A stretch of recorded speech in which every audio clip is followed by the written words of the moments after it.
Last class में YDSC में हम लोगों ने वाईडीएससी में जो भी अरेंजमेंट होता है उसमें अगर कोई वेरिएशन किया जाता है तो हमने सीखा था कैसे क्वेश्चंस करने। आज हम लोग वाईडीएससी का ही वेरिएशन का ही पार्ट पढ़ेंगे जिसमें हम लोग जो लॉयड्स मिरर होता है उसको कैसे हम लोग वाईडीएससी की तरह यूज करते हैं इसको समझते हैं। ठीक है, तो लॉयड्स मिरर में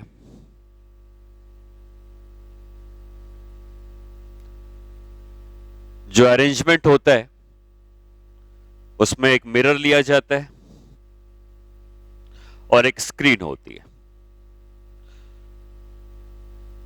इसके नीचे स्क्रीन नहीं होती है क्योंकि मिरर के नीचे ऑब्वियसली कोई रे नहीं पहुंचेगी। यहां पे कहीं सोर्स ऑफ लाइट रखा होता है, एक ही सोर्स ऑफ लाइट होता है यहां पे, और ये स्क्रीन होती है।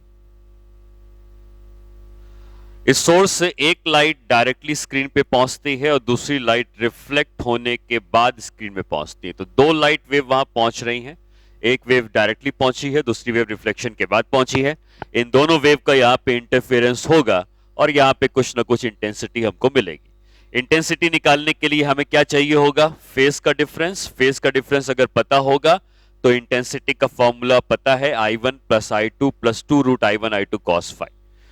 और फेज का डिफरेंस हम निकाल सकते हैं अगर हमें इन दोनों वेव के बीच में पाथ का डिफरेंस पता चल जाए। मतलब इस वेव का ये पाथ और दूसरी वेव का ये पाथ, इन दोनों के बीच का जो पाथ का डिफरेंस अगर पता चल जाएगा तो फेज का डिफरेंस निकल आएगा। तो इस पाथ को निकालने के लिए आप ये सोचें कि सोर्स की ये जो इमेज है ये मिरर के पीछे कहीं पर बन रही होगी, और इस सोर्स की इमेज को अगर हम एस डैश कहते हैं तो ये लेंथ और ये लेंथ इक्वल हो जाएगी, और ये लेंथ और ये लेंथ इक्वल है। तो कहने का मतलब ये रहा कि इस वेव और इस पूरी वेव में उतना ही डिफरेंस होगा जितना इसके और इसके पाथ के बीच का होगा। ये दोनों पाथ एक दूसरे के बराबर होंगे। ठीक है, तो आप ये मान सकते हो कि एस डैश से एक डायरेक्टली वेव पॉइंट पी पे पहुंची है, एस से एक वेव पॉइंट पी पे पहुंची है, और ये दोनों वेव जब यहाँ पे इंटरफेयर करेंगी तो वहां पर इंटेंसिटी हमको कुछ ना कुछ मिलेगी। ये एक तरीके से वाईडीएससी अरेंजमेंट की ही तरह है। अगर आप ध्यान देते हो वाईडीएससी अरेंजमेंट पे क्या होता था, S1 S2 दो सोर्सेस होते थे, ये स्क्रीन होती थी। हालांकि वहां पे स्क्रीन नीचे भी होती थी क्योंकि वहां पर वेव नीचे भी पहुंचती थी, लेकिन मिरर होने के कारण वेव सिर्फ ऊपर पहुंच रही होंगी तो नीचे वाली स्क्रीन का कोई यूज नहीं है। अदरवाइज ये दोनों सोर्स से वेव यहां पहुंचती हैं, इनके बीच का पाथ डिफरेंस पता होगा तो हम इंटेंसिटी पता कर सकते हैं। अब मान लिया जाए ये दोनों सोर्स के बीच की जो दूरी है हम लोग वहां पर क्या लेते थे, स्मॉल डी। यहां पर भी वो दूरी स्मॉल डी के बराबरी है, और ये दोनों सोर्सेस से जो स्क्रीन है ये यहां से कैपिटल डी की दूरी पर है। और अगर ये सेंटर ऑफ द स्क्रीन हो गया, ऊपर और नीचे का अगर हम सेंटर की बात करते हैं तो सेंटर से अगर हम y की दूरी पर जाते हैं तो एस डैश से जो पी पे वेव पहुंची है और एस से जो पी पे वेव पहुंची है, इन दोनों के बीच का पाथ डिफरेंस होता था dy बाई कैपिटल डी, जहां पे d स्मॉल d सोर्सेस के बीच की दूरी होती थी, कैपिटल D स्क्रीन और सोर्स के बीच की दूरी होती थी, और y वो पॉइंट है सेंटर से कितना ऊपर पहुंचते हो और उस पॉइंट पर कितना इंटेंसिटी आती है निकालना है। ठीक है, तो ये वाईडीएससी का ही फॉर्मूला हो गया dy upon capital D। Maxima के लिए हमको पता है क्या करना था, मिनिमा के लिए पता है क्या करना था, बट यहां पर एक चेंज आया है, और वो चेंज आया है कि ये वेव तो सीधे पहुंच गई, लेकिन ये वेव रिफ्लेक्शन के बाद पहुंची है। जो वेव रिफ्लेक्शन के बाद पहुंचती है उसका रिफ्लेक्शन से पाई का फेज डिफरेंस और क्रिएट हो जाता है। हम लोगों ने वेव में पढ़ा था reflection from the denser medium, तो एयर के कंपैरिजन में मिरर एक डेंसर मीडियम है, और डेंसर मीडियम से रिफ्लेक्शन में वेव में पाई का फेज डिफरेंस एक्स्ट्रा क्रिएट हो जाता है। मतलब जो फेज डिफरेंस अभी तक 0 हुआ करता था अब वो पाई हो जाएगा, जो पाई होता था वो 2 पाई हो जाएगा, जो 2 पाई होता था वो 3 पाई हो जाएगा। मतलब फेज डिफरेंस अगर हम इन दोनों वेव के बीच में निकाल रहे हैं तो हमें सब में पाई जोड़ देना है।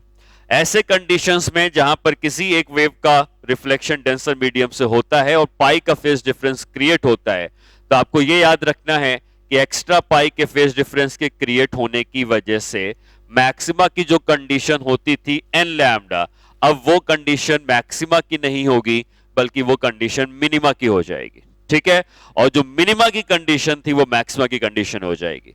तो जब भी फेज रिफ्लेक्शन हो रहा है किसी एक वेव का तो आपको मैक्सिमा की कंडीशन में जो मिनिमा वाला रिलेशन आता था वो पुट करना है, और मिनिमा के केस में जो मैक्सिमा का रिलेशन आता था वो पुट करना है। तो दोनों की कंडीशंस रिवर्स हो जाती हैं, जहां जहां पर मैक्सिमा बन रहा था वहां मिनिमा बन जाता है, बाकी सारी चीजों में सेम चीज रहती है, कोई फर्क नहीं पड़ेगा।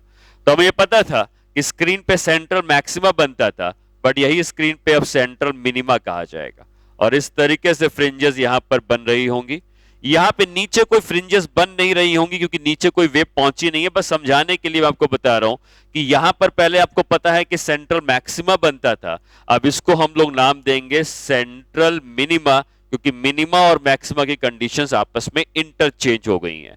तो जहां पे सेंट्रल मैक्सिमा था वहां सेंट्रल मिनिमा बन गया है। फिर इसको हम कहेंगे फर्स्ट मिनिमा, ये हो जाएगा सेकंड मिनिमा, सो ऑन, और ये कहा जाएगा फर्स्ट मैक्सिमा, ये कहा जाएगा second maxima, and so on. ठीक है, नीचे कोई भी पैटर्न आपको नहीं दिखेगा, जो भी पैटर्न होगा सिर्फ ऊपर दिखेगा। फ्रिंज विड्थ की जहां तक हम बात करते हैं तो फ्रिंज विड्थ में कोई फर्क नहीं पड़ेगा, क्योंकि फ्रिंज विड्थ में इसलिए फर्क नहीं पड़ रहा है क्योंकि खाली मैक्सिमा और मिनिमा की पोजीशंस आपस में बदल गई हैं, उनकी जो विड्थ है उसमें कोई चेंज नहीं आया है। तो फ्रिंज विड्थ वही रहेगी, मैक्सिमा की जगह मिनिमा लगा देना है और मिनिमा की जगह मैक्सिमा लगा देना है। ठीक है, तो लॉयड्स मिरर में बस इतना ही चेंज आता है, वाईडीएससी की ही तरह है, बस इसमें ये चेंज आ जाएगा, मिनिमा मैक्सिमा, मैक्सिमा मिनिमा बन जाता है। ठीक है, इसके बाद वाईडीएससी में हम लोग ग्लास स्लैब का यूज करते हैं, और ग्लास स्लैब के यूज करने से क्या चेंजेस आते हैं इसको हमें समझना है। तो उसको समझने के लिए हम लोग समझते हैं पहले कि ऑप्टिकल पाथ लेंथ क्या होता है। अगर कोई लाइट वेव एयर या वैक्यूम में ट्रेवल कर रही है तो उसकी स्पीड अलग होती है, और किसी मीडियम में ट्रेवल कर रही है जिसका रिफ्रैक्टिव इंडेक्स म्यू है तो उसकी स्पीड बदल के c बाई म्यू हो जाती है। तो वैक्यूम में अगर उसकी स्पीड c थी तो म्यू के मीडियम में उसकी स्पीड c बाई म्यू की हो जाती है, मतलब स्पीड कम हो जाती है।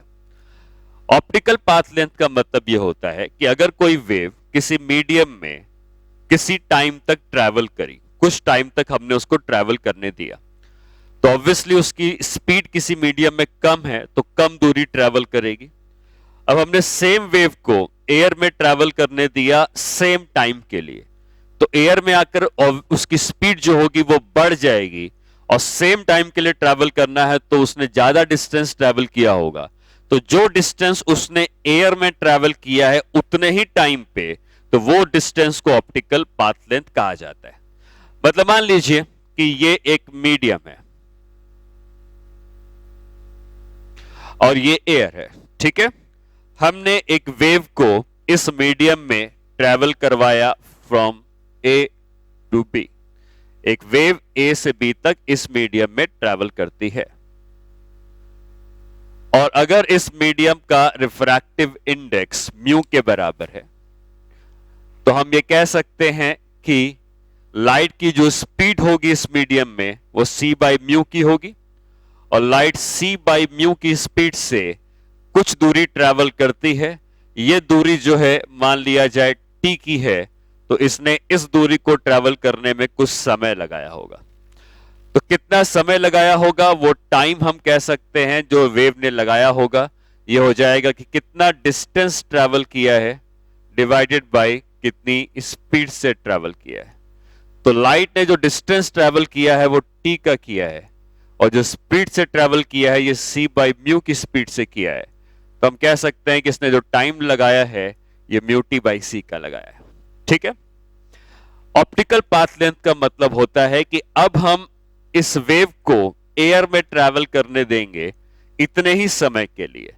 ऑब्वियसली एयर में आने के बाद उसकी स्पीड जो होगी वो बढ़ जाएगी। ये कोई मीडियम था, तो मीडियम में हमने उसको ट्रेवल करने दिया t का डिस्टेंस, उसको इतनी स्पीड से ट्रेवल किया तो इतना समय लगा। अब हम उसको एयर या वैक्यूम में इतने ही समय के लिए ट्रेवल करने देंगे, तो एयर में आने के बाद हमको पता है कि जो उसकी स्पीड होती है वो बढ़ जाती है, और अब इस एयर में आने के बाद उसने जो डिस्टेंस ट्रेवल किया होगा a डैश से लेकर b डैश, ये इस डिस्टेंस से ज्यादा होगा क्योंकि स्पीड बढ़ चुकी है, c की है, और टाइम हमने उतना ही ट्रेवल करने दिया है। तो ये जो a डैश से b डैश के बीच की लेंथ आती है, इस ए डैश से बी डैश के बीच की लेंथ को ही हम ऑप्टिकल पाथ लेंथ कहते हैं। अभी कैलकुलेट कैसे किया जाएगा? तो हम ये कह सकते हैं कि ए डैश से बी डैश की जो लेंथ है ये डिस्टेंस है, और डिस्टेंस को हम लिख सकते हैं स्पीड, कितनी स्पीड से वेव ट्रेवल करी और कितने टाइम के लिए ट्रेवल करी। ठीक है, तो इस मीडियम में क्योंकि एयर है तो हम कह सकते हैं कि इसकी स्पीड जो है वो c की है, और टाइम उतना ही है जितना इसने इस मीडियम में लगाया था, तो टाइम हो गया म्यू टी बाई सी, सी और सी कैंसिल हो गया, ए डैश बी डैश हो जाता है म्यू इंटू टी। मतलब क्या समझ में आता है हमें? रिजल्ट क्या कहता है? रिजल्ट ये कहता है कि अगर कोई वेव किसी मीडियम में टी का डिस्टेंस ट्रैवल करती है तो वही वेव एयर में म्यू टी का डिस्टेंस ट्रैवल करेगी सेम टाइम पे। तो टाइम हमने दोनों जगहों पर सेम रखा है, स्पीड अलग होने से डिस्टेंस अलग हो जाता है। सबसे ज्यादा स्पीड एयर या वैक्यूम में होती है तो सबसे ज्यादा डिस्टेंस भी एयर या वैक्यूम में ही आएगा।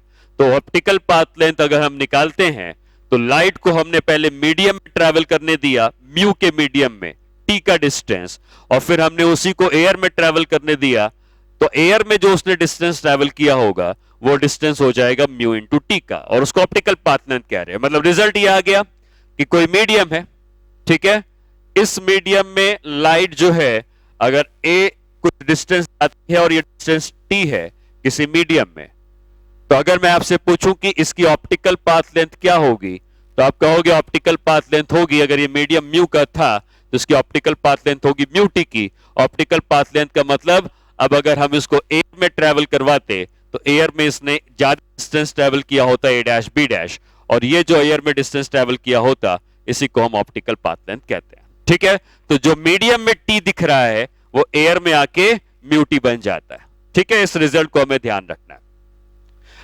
तो ऑप्टिकल पाथ लेंथ की डेफिनेशन क्या कह सकते हैं?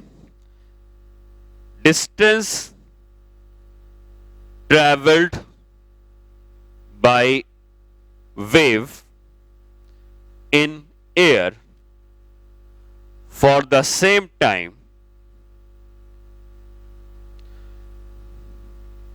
that it has traveled in some medium। ठीक है, तो किसी मीडियम में अगर उसने टी का डिस्टेंस ट्रेवल किया होगा तो एयर में वो डिस्टेंस म्यू इंटू टी का हो जाएगा। अब इसका यूज क्या है? अगर हम किसी दो वेव को कंपेयर करना चाहते हैं कि किस वेव ने ज्यादा डिस्टेंस ट्रैवल किया है, किस वेव ने कम डिस्टेंस ट्रैवल किया है, तो हमें उन सारी वेव्स को एक सिंगल मीडियम में लाकर रखना होगा, तभी हम कंपेयर कर पाएंगे कि डिस्टेंस किसने ज्यादा ट्रैवल किया।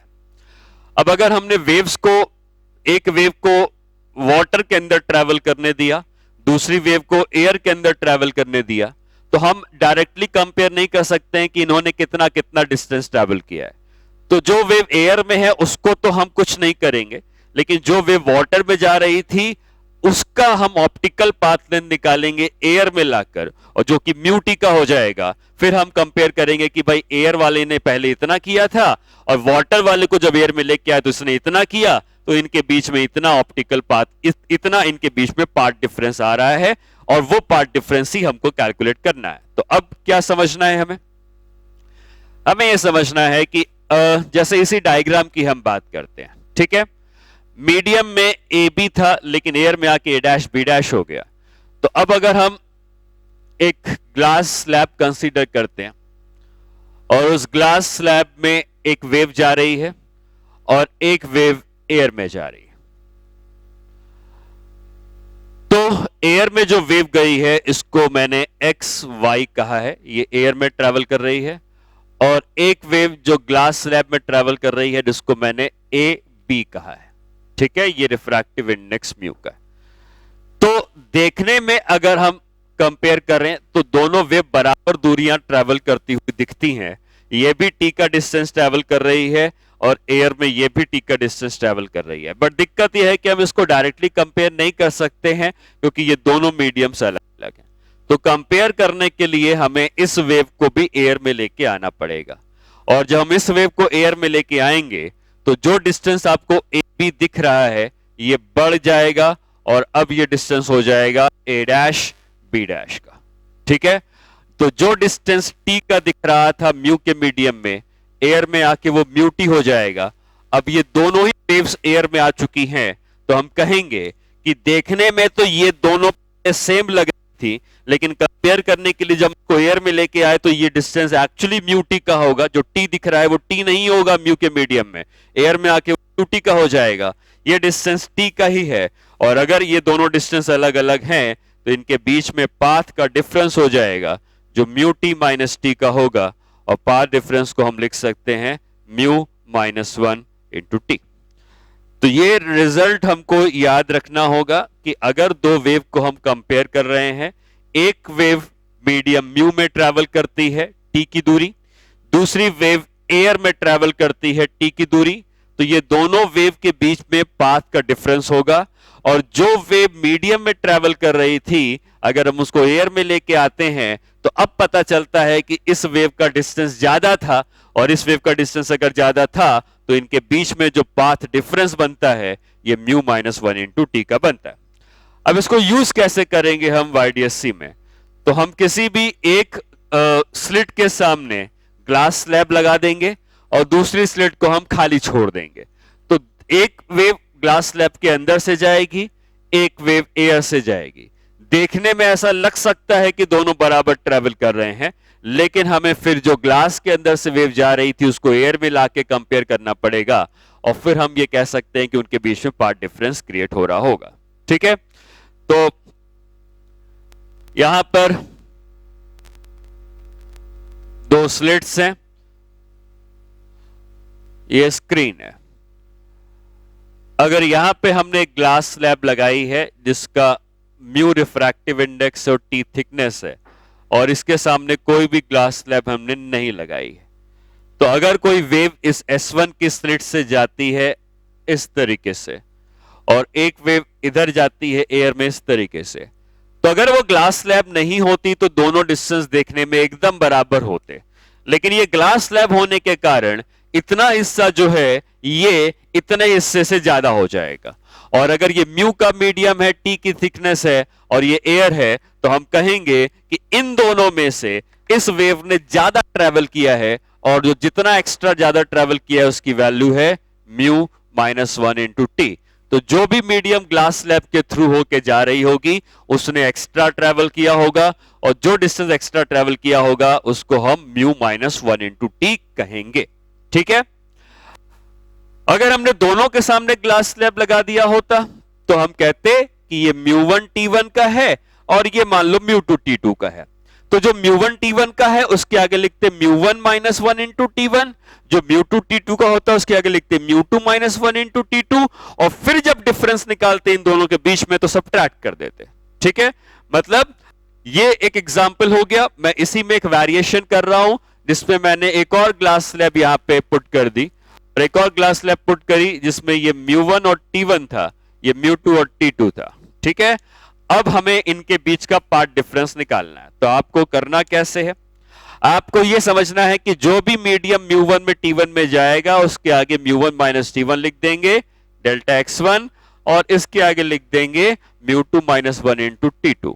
अब जो नेट पाथ डिफरेंस होगा इसको आप delta x2 minus delta x1 भी कह सकते हैं, delta x1 minus delta x2 भी कह सकते हैं। हमें नहीं पता कौन बड़ा है कौन छोटा है, लेकिन आप कोई भी रिलेशन लिखते हैं वो सही होगा, और ये पाथ का डिफरेंस आ जाएगा net path difference between the waves. ठीक है, तो अगर सिर्फ एक होता तो कोई दिक्कत नहीं थी, सिर्फ उसके आगे लिख देंगे, बट अगर दोनों होगा तो दोनों के सामने लिखेंगे, फिर आपस का डिफरेंस जो लेंगे उसको नेट पाथ डिफरेंस कहा जाएगा। ठीक है, तो YDSC में इसका यूज हमें कैसे करना है इसको समझते हैं। तो YDSC में हम लोग अगर किसी एक स्लिट के सामने ग्लास स्लैब इंट्रोड्यूस करते हैं, और हो सकता है कि देखने में हमें ऐसा लगे कि वेव जो है ये ग्लास स्लैब में सीधी नहीं जा रही है। जैसे अगर ये ग्लास स्लैब है, ठीक है, और ये S1 की स्लिट है, ये S2 की स्लिट है, इसका म्यू और टी आपको दिया हुआ है। ये दोनों टी जो होता है बहुत स्मॉल होता है, और अगर एक वेव यहां से यहां गई और एक वेव यहां से यहां गई, तो भले ये वेव सीधी नहीं जा रही है, बट ये एजम्पशन रहेगा कि ये वेव देखने में थोड़ा टिल्टेड है, बट हम उसको ऑलमोस्ट हॉरिजॉन्टली मानेंगे और हम ये कहेंगे कि जो वेव इस मीडियम के अंदर से गई थी, इसने एक्स्ट्रा डिस्टेंस ट्रेवल किया है और वो है म्यू माइनस 1 इंटू टी का। लेकिन हमको ये भी पता है कि अगर ये ग्लास स्लैब नहीं होती, ये y होता, ये कैपिटल D होता और ये स्मॉल d होता, तो इन दोनों में हमने पहले भी सीखा था कि स्क्रीन के सेंटर से अगर हम ऊपर जाते हैं तो इन दोनों में इसने एक्स्ट्रा ट्रेवल किया होगा और वो एक्स्ट्रा ट्रेवल हमेशा आता था dy बाई कैपिटल D। मतलब ग्लास स्लैब अगर नहीं होती तो इन दोनों में इसने एक्स्ट्रा ट्रेवल किया होता dy by capital D। Glass slab के आने से इसने इससे ज्यादा ट्रेवल कर लिया म्यू माइनस 1 इंटू टी। इसको मैं x1 कहूंगा, इसको x2 कहूंगा, क्योंकि दोनों अलग अलग वेव्स के लिए हैं। अब बात आती है नेट पार्ट डिफरेंस लिखने की, तो नेट पार्ट डिफरेंस लिखा जाएगा delta x1 minus delta x2। ठीक है, वही अगर मैंने ग्लास स्लैब इसके सामने लगाया होता तो यही म्यू माइनस 1 टी इसको मिल जाता, dy बाई कैपिटल डी भी इसी को मिलता, तो नेट पार्ट डिफरेंस आता delta x1 plus delta x2। अगर एक ग्लास स्लैब यहां पे होती नीचे तो ये दोनों एक ही वेव के होते तो जोड़ दिए जाते, लेकिन अगर ग्लास यहां लगी है और वेव यहां पर है तो अलग अलग हैं, इसलिए पार्ट डिफरेंस यहां पे सबट्रैक्ट करके हमको मिलता है। ठीक है, तो ये पाथ का डिफरेंस हो जाएगा। पाथ का डिफरेंस जो हमको मिला है ये हो जाएगा dy by capital D minus mu minus 1 into T. ठीक है, यहां पे कहीं पर रिफ्लेक्शन वगैरह नहीं हो रहा है, तो हम यहां पर मैक्सिमा की कंडीशन की अगर हम बात करते हैं तो मैक्सिमा की कंडीशन आती है पार्ट डिफरेंस को n लैम्डा पुट करके। ठीक है, जहां पे n की वैल्यूज 0 1 2 3 ऐसे कुछ भी हो सकती है। तो यहां पर अगर मैं पुट करता हूं तो dy by capital D minus mu minus 1 into t is equal to n lambda. तो y की वैल्यू आ जाएगी n lambda d by small d plus mu minus 1 t d by small d। यहां पे n की different values रखने पर आपको डिफरेंट मैक्सिमास की पोजीशन मिलनी स्टार्ट हो जाएगी। ठीक है, तो हम वो सारी मैक्सिमा की पोजीशन अगर निकालते हैं तो n की वैल्यू रखेंगे, जिससे कि हमको y की वैल्यू आ जाएगी, या पार्ट डिफरेंस पहले मैं यहां लिख दूं और फिर मैं y की वैल्यू लिख दूं और यहां पे मैक्सिमा का नंबर लिख दूं। याद रखना n जब भी 0 होगा उसको हम सेंट्रल मैक्सिमा कहते हैं, और जहां पे n 0 होता है वहां पार्ट डिफरेंस भी 0 होता है। जहां पे n को 1 लिखते हैं वहां पार्ट डिफरेंस लैम्डा होता है और इसको कहा जाता है फर्स्ट मैक्सिमा। जहां पे n 2 होता है वहां पार्ट डिफरेंस 2 लैम्डा होता है, इसको कहा जाता है सेकंड मैक्सिमा। जहां पे n 3 होता है या पार्ट डिफरेंस 3 लैम्डा होता है, इसको कहा जाता है third maxima and so on. ठीक है, तो अब हमें पता करना है कि सेंट्रल मैक्सिमा कहां बन रहा है, तो n को 0 पुट कर दोगे। 0 पुट करते ही ये वैल्यू आ जाएगी mu minus 1 T D by small D. n को 1 पुट करेंगे तो फर्स्ट मैक्सिमा है, तो ये आएगा lambda D by small D plus ये जो क्वांटिटी लिखी है सेम रिपीट हो जाएगी। ठीक है, n को 2 पुट करेंगे तो second maxima 2 lambda D by small D plus ये क्वांटिटी फिर से रिपीट हो जाएगी। 3 lambda D by small D plus ये जो क्वांटिटी लिखी है फिर से रिपीट हो जाएगी। तो ये क्वांटिटी आप देख सकते हैं हर जगह रिपीट हो रही है। पहले सेंट्रल मैक्सिमा कहां बनता था, 0 में बनता था, अब 0 में ये जुड़ गया है। फर्स्ट मैक्सिमा पहले कहां बनता था जब ग्लास स्लैब नहीं थी, lambda D by small D. Second maxima यहां पे, थर्ड मैक्सिमा यहां पे। तो ये जो टर्म है ये सब में जुड़ गया है। मतलब आप ये कह सकते हो कि सेंट्रल मैक्सिमा जो है ये इतने डिस्टेंस से ऊपर चला गया है क्योंकि पॉजिटिव वैल्यू है। फर्स्ट मैक्सिमा भी इतने ही डिस्टेंस ऊपर गया है, सेकंड मैक्सिमा भी इतने ही डिस्टेंस ऊपर गया है। मतलब जो फ्रिंज विड्थ है, फ्रिंज विड्थ मतलब इन दोनों के बीच की दूरी या इन दोनों के बीच की दूरी, दो लगातार मैक्सिमा या दो लगातार मिनिमा के बीच की दूरी, अगर आप वो दूरी निकालेंगे तो इसमें कोई भी चेंज नहीं हुआ है। तो फ्रिंज विड्थ जितनी थी उतनी ही है। फर्क कहां पड़ा है इसको समझा जाए। जो भी पैटर्न था, जैसे मान लो ये सेंटर था और बाद में पैटर्न कैसा दिखता है उसको समझते हैं।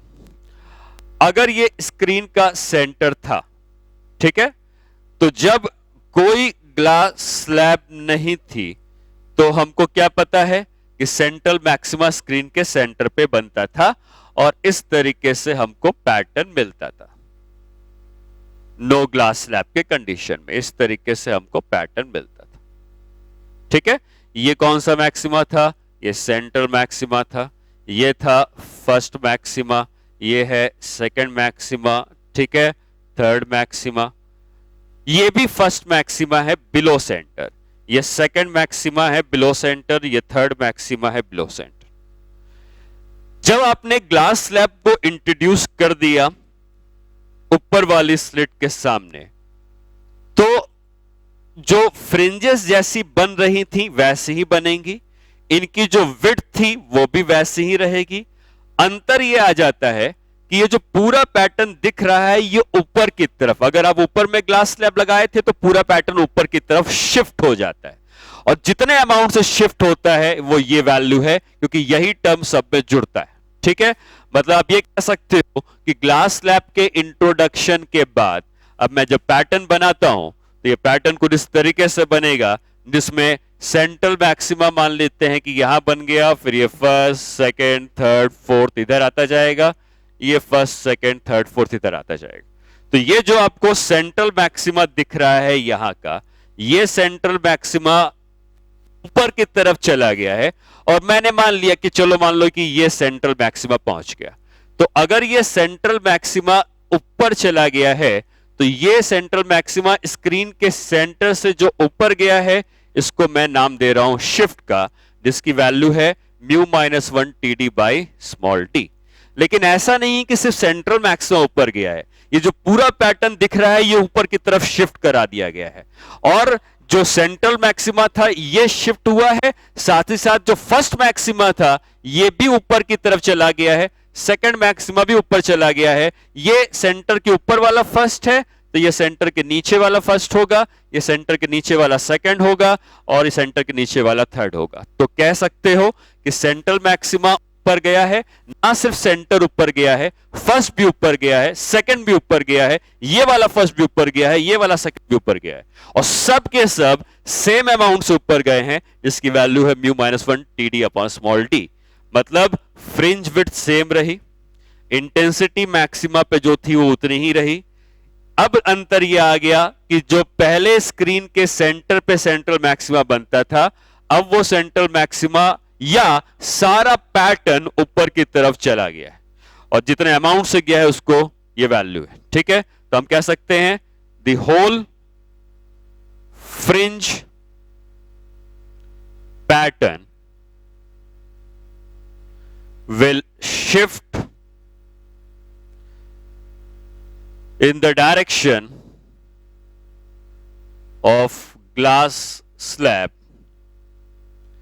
by the amount of mu minus 1 TD by small t। ये पूरा पैटर्न ऊपर की तरफ इतने अमाउंट से शिफ्ट कर देना है, बाकी चीजों में कोई अंतर नहीं आएगा। ग्लास स्लैब ऊपर लगाई थी हमने इसलिए पैटर्न ऊपर शिफ्ट हुआ है, वही ग्लास स्लैब नीचे होती तो पैटर्न नीचे शिफ्ट हो जाता। जिसके आगे आपने ग्लास स्लैब लगाई थी उसका path difference mu minus 1 into T लिखना है, जिसके आगे ग्लास स्लैब नहीं लगी थी वो ऑलरेडी इतना एक्स्ट्रा ट्रेवल कर रहा था, इनके बीच का पार्ट डिफरेंस इनका डिफरेंस होगा, वो डिफरेंस जो आया वो इतना हो गया delta x1 minus delta x2, और अब मैक्सिमा के लिए इस डेल्टा x को n लैम्डा लिख दिया और मिनिमा के लिए इसी को हम n माइनस 1 अपॉन 2 लैम्डा लिखते हैं। मतलब आप ये कह सकते हो कि मैक्सिमा जो पहले जहां बनता था वो ऊपर चला गया है, उसी तरीके से मिनिमा भी जो जहां बनता था वो भी ऊपर चला गया है, दोनों इक्वल अमाउंट से ऊपर गए हैं, और जितना जिस अमाउंट से ऊपर गए हैं उसकी वैल्यू इतने बराबर है। ठीक है, अब ये पैटर्न जो ऊपर शिफ्ट होता है तो आप ये कह सकते हो कि सेंट्रल मैक्स से ऊपर चला गया, फर्स्ट ऊपर चला गया, सेकंड ऊपर चला गया, तो इस लाइन को ये सब क्रॉस क्रॉस करके ऊपर जा रहे हैं। ठीक है, तो अगर आपसे ये पूछता है कि number of fringes crossing, cross कर करके ऊपर जा रहा है, तो नंबर ऑफ फ्रिंजेस क्रॉसिंग अगर पूछता है तो आपको नंबर ऑफ फ्रिंजेस क्रॉसिंग निकालना है कि कितना शिफ्ट हुआ है और कितनी एक फ्रिंज की विड्थ थी। मान लो पूरा पैटर्न 10 सेंटीमीटर से शिफ्ट हो गया है और हर फ्रिंज 2-2 सेंटीमीटर की थी, तो 5 फ्रिंजेस ऊपर शिफ्ट हुई होंगी। ठीक है, 5 फ्रिंजेस उसको क्रॉस करके ऊपर गई होंगी। तो नंबर ऑफ फ्रिंजेस हमें अगर दिखाना है क्रॉसिंग, तो शिफ्ट कितना हुआ अपॉन बीटा। शिफ्ट है mu minus 1 T D by small D, beta है lambda D by small D, number of fringes crossing हो जाएगा mu minus 1 T by lambda. ठीक है, तो ये भी एक फॉर्मूला है, अगर आपसे पूछता है कितनी फ्रिंजेस क्रॉस करती हैं, तो इतनी नंबर ऑफ फ्रिंजेस क्रॉस करती है।